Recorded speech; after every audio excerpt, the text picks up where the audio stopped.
Americans are among the most propagandized people in the world. What? That's impossible! America's a democracy with a free press! No, actually, it's more likely than you might think. The free press is less free than you might expect it to be, and the American democracy is not exactly uncoerced. There are significant problems in the American society and the American government, and in fact, there are some perceptions among the American people that are a little divorced from reality. I have an internet friend who lives in Ohio. She works as a nurse in a long-term care facility and is a college-educated professional. When she learned of the proposed increase to the federal minimum wage in the United States to $15 an hour, her first reaction was, "Oh no, that's terrible. We shouldn't be doing that." But why? Her justification was that if people working minimum wage were making $15 an hour, she wasn't making all that much more, and she was a college-educated professional. By that logic, she says, I should be making much, much more than that. To which I answered, yes, absolutely you should. The wages that she's being paid for her college-educated, highly skilled, high-pressure job are not nearly what she's worth. She's being, I would argue, criminally underpaid for the job that she's doing. And for that matter, most other Americans are as well. The people that are actually making things work in this culture, in this society, are not being paid nearly as much as the value that they create for this society. And the people that aren't really contributing all that much are being paid much, much more than the average American, the average Canadian, the average world citizen. The people that are at the top of society really don't do all that much at all. They're not working hard flipping burgers or cleaning toilets or toiling in any number of different other ways. They're mostly living a life of leisure. But you might argue, well, they're job creators. They've taken the risk to start a business and run it, and their talents are needed in order for the rest of us to have jobs. But I would question if that's actually the case or not. The people who actually do the work in any given company are the ones that create the value. They're the ones that create the product or do the service or whatever it is that whatever company it is sells. And yes, of course, there are costs to running any sort of business or even any government service. You have to buy the facilities, you have to pay for keeping the lights on, paying the utilities, buying materials to make your product out of, and of course paying wages for the workers. But the workers aren't getting their fair share. In the case of my friend, the nurse, she's being paid about $25 an hour for the task that she does. And this is hard work. She often works long hours, she's at constant risk of infection of COVID at the moment, and the involvement of the task that she does is very emotionally, physically, psychologically draining. She oftentimes comes home just utterly bushed after a long day and then has to take care of her family and do the household chores that everybody has to do. If we were to take all of the income of this long-term care facility, though, and subtract all of the costs, so all the necessary equipment, all of the medications, the utility costs for the home itself, the rent on whatever facility it might be, and whatnot, I don't think that the total revenue, less those costs, would total the wages being paid. Where's the rest of it going? Well, some of it goes to executive salaries. Some of it goes to shareholder profits. Some of it goes merely to a pile of cash that this company is accruing. And of course, being a medical industry facility, the insurance industry is getting the lion's share of everything. I'll just set aside for the moment the incredibly dysfunctional state of the American healthcare system and just focus entirely on labor for right now. The labor that the employees of this long-term care facility are doing is what's actually creating the value for this long-term care facility. It's what's actually taking care of the residents. It's what's actually causing the place to run. The people that work there are the ones that are doing all of the work. The people that own the place, the executives, the people that manage it, they do contribute some effort.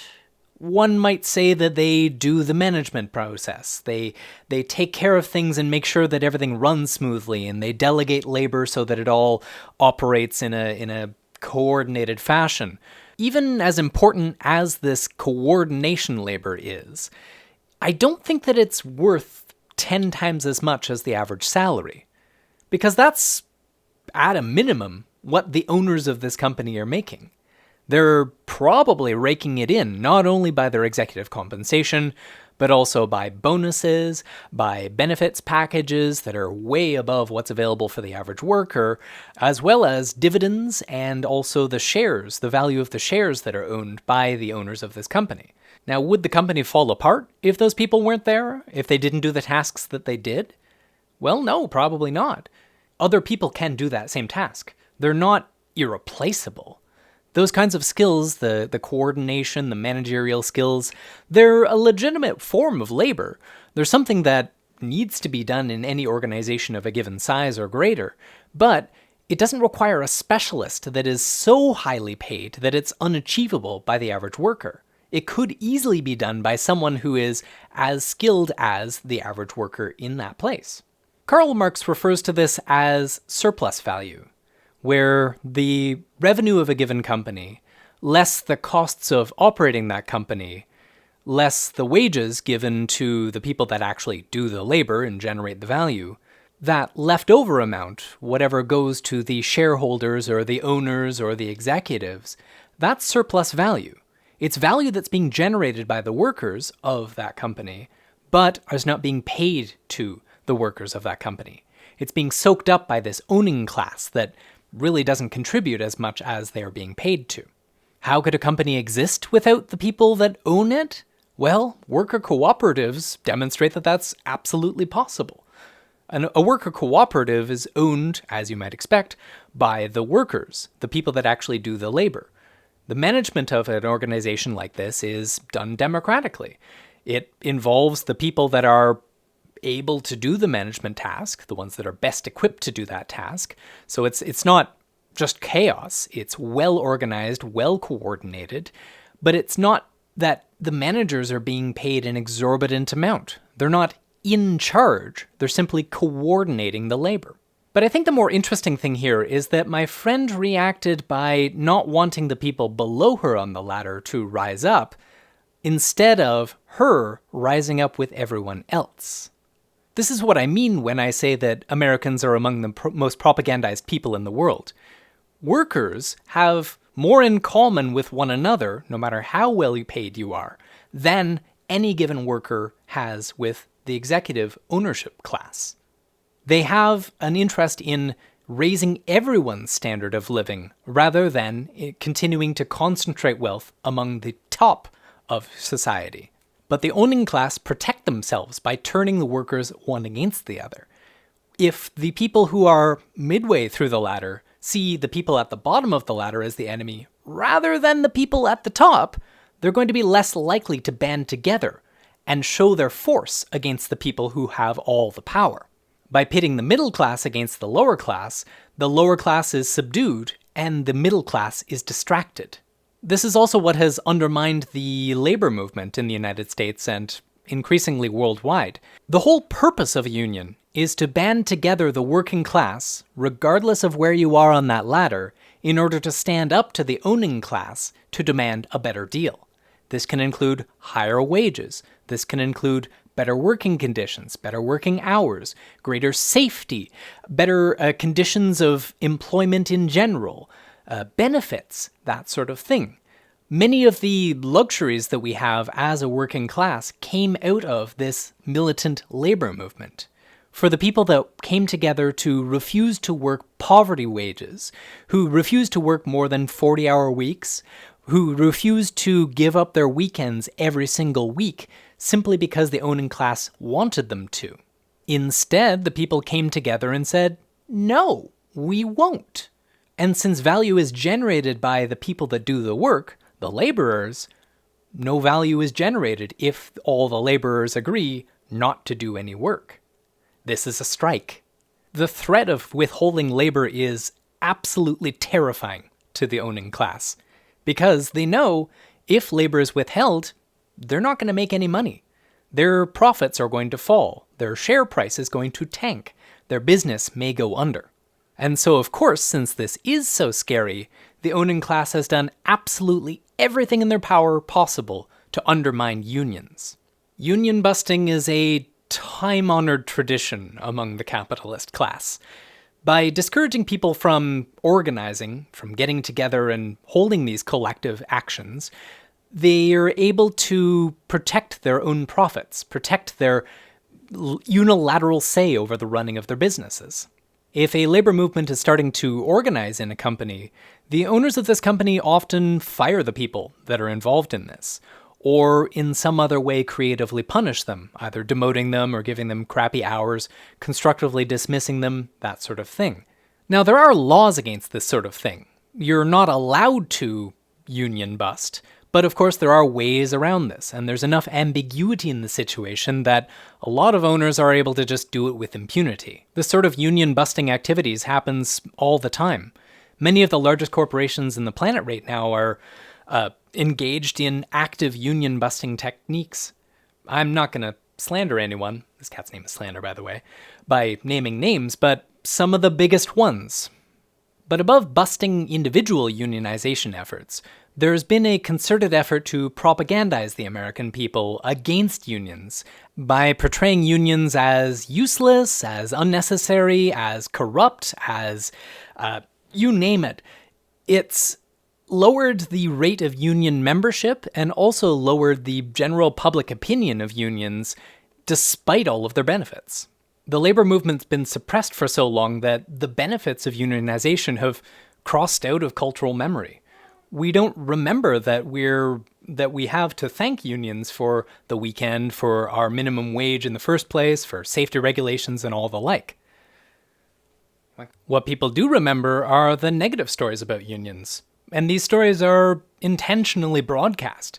They continue to be reinforced in order to get people's opinion to turn negative towards unionization. And yes, some of these negative things are legitimate.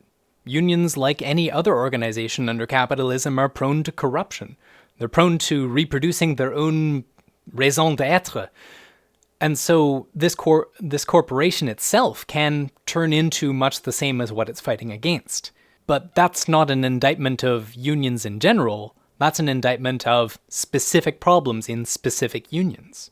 A major contributor to this attitude is, well, American mythology. The attitude of the self-made man, the rugged individual, the genius, the hero that creates this corporation and therefore deserves all of the heroic praise and, yes, 6-figure, 7-figure salaries. This has led the average American not to think of themselves as an oppressed underclass, but rather a temporarily embarrassed millionaire. You're not being exploited, you're not being underpaid, you just haven't found your thing yet. Your ship hasn't yet come in. And of course, you don't want none of those nasty, no-good poors muscling in on the rich because, well, you're a rich person too. You just don't have the money yet. And so this leads to an attitude of poor people defending rich people for some reason, as if the fortunes of the rich are somehow tied to their own. But the relationship is actually inverted. The concentration of wealth towards the elites is what's causing the increasing rates of social inequality. The disparity between the rich and the poor has grown ever bigger in the last few decades, and in the last decade, it's grown to the extreme. Raising the minimum wage is a drop in the ocean. It's not going to solve the problem, but it will make it hurt a little bit less. Inflation will continue, and yes, one of the arguments against raising the minimum wage is inflation, but inflation continues regardless of what the minimum wage is. If you look at the graph, the minimum wage has actually continued to fall when adjusted for inflation. Yet, there's such resistance against raising the minimum wage despite this. The core of the problem is that this is a growth-based economic system.